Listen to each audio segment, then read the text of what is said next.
So next lesson is learning how to draw something three-dimensional on a two-dimensional surface.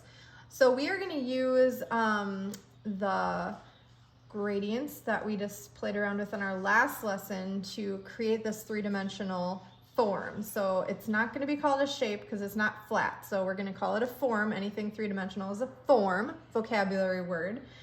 So let's transfer some of these skills that we learned with our cross-hatching and showing value onto this sphere. So we're going to start out by drawing just a circle, and that would be a flat shape. So if I just left it like this, then I would have a shape. But we are going to turn this three-dimensional, and there's some important things that we need to know when we're drawing a sphere. So there's specific shapes of shadows that are going to occur on this form. So the first thing I'm going to talk about is the shadow shape that's going to occur along the middle of our sphere. So this is going to always be a crescent shape when we're drawing a sphere. So sometimes I just actually like to divide up my sphere into these value shapes that you're going to get.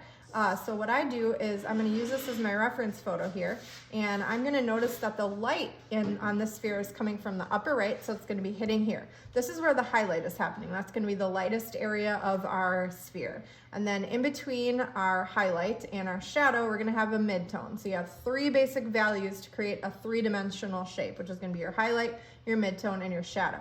So I'm going to map this out on here. I'm going to create this crescent shape.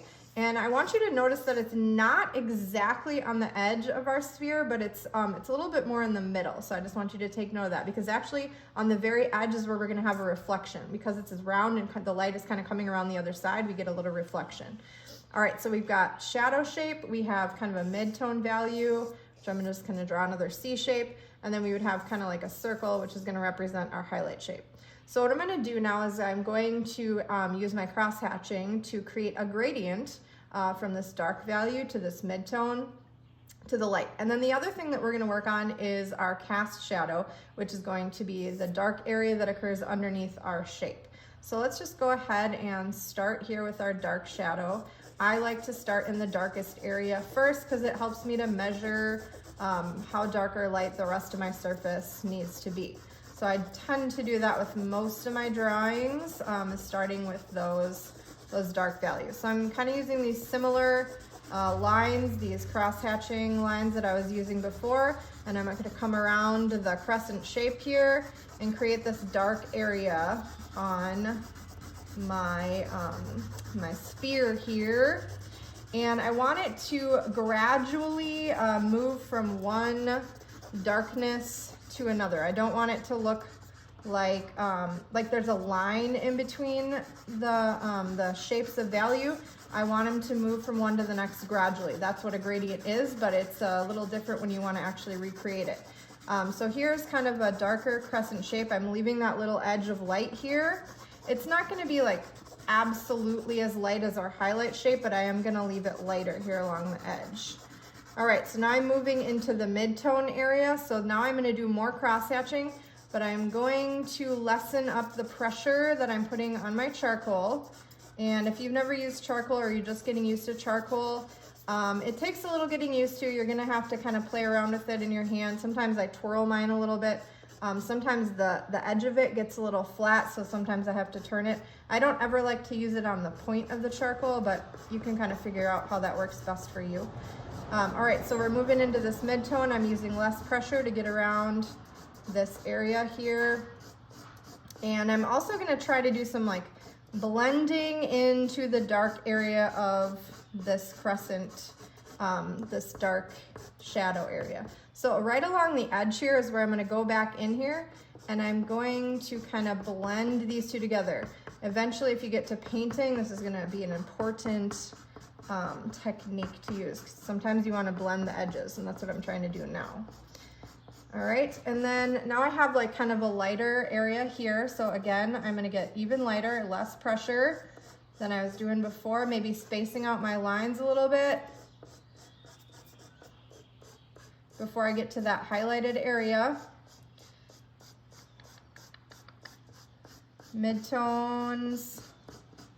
And then I'm going to blend, so it should look like it's going from dark to light to lighter until we get to that highlight area, which should have the lightest light. So you want to look for your lightest lights and your darkest darks and then everything in between. But if you get those 3 values, you're going to have a believable 3-dimensional object. It's not going to look flat anymore. Okay, so this is kind of getting to where I want it to go. I'm going to squint at it and I'm going to look and make sure that this area here is absolutely the darkest area right along here. Remember I told you it's not along the edge. So I want to make sure I'm in the right spot with the dark value. And then I want to make my cast shadow. So our cast shadow is going to come out and it's going to be an oval shape underneath our sphere. And depending on where the light's coming from, it might go a different direction. But since our light's coming here, the shadow is going to come out over here. So it's going to stretch out. And the darkest part of the cast shadow is going to be directly under the object. So I like to tell students when 2 things overlap, you're always going to get a little shadow. So the sphere is overlapping with the surface that it's sitting on. So it will be the darkest it's going to be right along the edge. And as we move out into the cast shadow, it's going to get a little lighter.